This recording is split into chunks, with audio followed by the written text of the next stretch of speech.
Hi friend, welcome my channel All Apranabhi. নমস্কার। আজকে আমার গল্পের নাম কুজো বুড়ির কথা, লিখেছেন উপেন্দ্র কিশোর রায়চৌধুরী।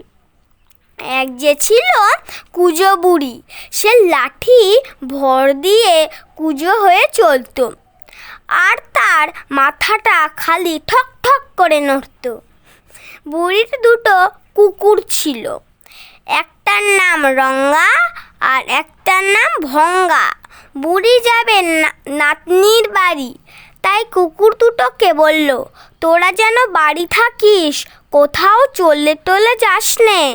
রঙ্গা ভঙ্গা বলল, আচ্ছা। তারপর বুড়ি লাঠি ভর দিয়ে কুজো হয়ে যাচ্ছে, আর তার মাথাটা খালি ঠক ঠক করে নড়ছে। এমন করে সে খানিক দূর গেল। তখন এক শিয়াল তাকে দেখতে পেয়ে বলল, এই রে, সেই কুজো বুড়ি যাচ্ছে, বুড়ি তোকে তো খাবো। বুড়ি বলল, রোস, আমি আগে নাতনির বাড়ি থেকে মোটা হয়ে আসি, তারপর খাস। এখন খেলে তো শুধু হাড় আর চামড়া খাবি, আমার গায়ে কি আর কিছু আছে? শুনে শিয়াল বলল, আচ্ছা, তবে মোটা হয়ে আয়, তারপর খাবো এখন, বলে শিয়াল চলে গেল। তারপর বুড়ি আবার লাঠি ভর দিয়ে কুজো হয়ে যাচ্ছে, আর তার মাথাটা ঠক ঠক করে নড়ছে। এমনি করে আরও খানিক দূর গেল। তখন এক বাঘ তাকে দেখতে পেয়ে বলল, এই রে, সেই কুজো বুড়ি যাচ্ছে, বুড়ি তোকে তো খাবো। বুড়ি বলল, রোস, আমি আগে নাতনির বাড়ি থেকে মোটা হয়ে আসি, তারপর খাস। এখন খেলে তো শুধু হাড় আর চামড়া খাবি, আমার গায়ে কি আর কিছু আছে? শুনে বাঘ বলল, আচ্ছা, তবে মোটা হয়ে আয়, তারপর খাবো এখন, বলে বাঘ চলে গেল। তারপর বুড়ি আবার লাঠি ভর দিয়ে কুজো হয়ে যাচ্ছে, আর তার মাথাটা ঠক ঠক করে নড়ছে। এমনি করে সে আরও খানিক দূর গেল। তখন এক ভাল্লুক তাকে দেখতে পেয়ে বলল, এই রে, সেই কুজো বুড়ি যাচ্ছে, বুড়ি তোকে তো খাবো। বুড়ি বলল, রুস, আমি আগে নাতনির বাড়ি থেকে মোটা হয়ে আসি, তারপর খাস। এখন খেলে তো শুধু হাড় আর চামড়া খাবি, আমার গায়ে কি আর কিছু আছে? শুনে ভাল্লুক বলল, আচ্ছা, তবে মোটা হয়ে আয়, তারপর খাবো এখন। এই বলে ভাল্লুক চলে গেল। বুড়িও আর খানিক দূর গিয়েই তার নাতনির বাড়ি পৌঁছলো। সেখানে দই আর ক্ষীর খেয়ে খেয়ে এমনি মোটা হলো যে কি বলবো, আর একটু মোটা হলেই সে ফেটে যেত।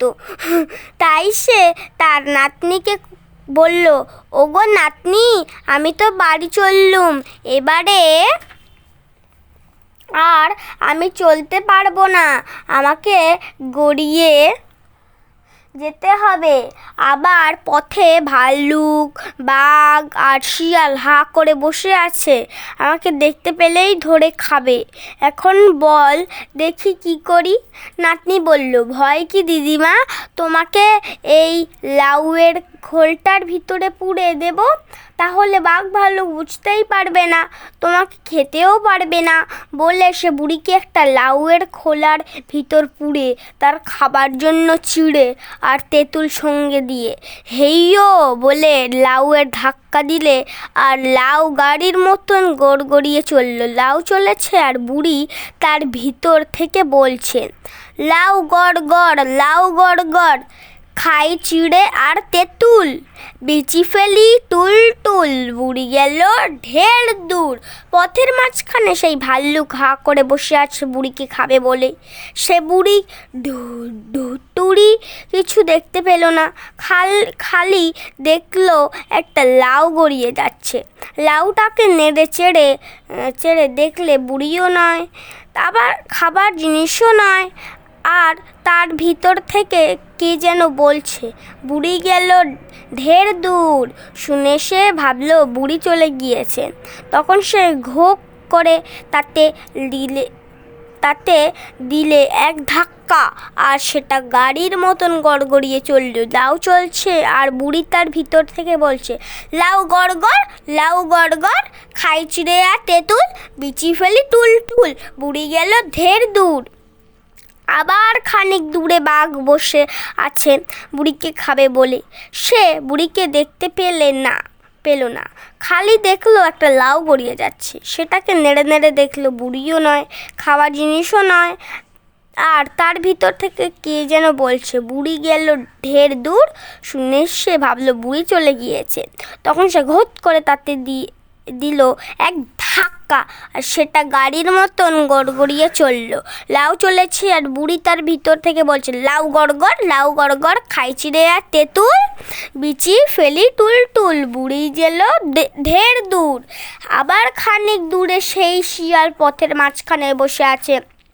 সেই লাউ দেখে বলল, হো, লাউ কিনা আবার কথা বলে, ওর ভিতরে কি আছে দেখতে হবে। তখন সে হাত ভাগা লাথি মেরে লাউটা ভেঙেই বলে কিনা, বুড়ি তোকে তো খাবো।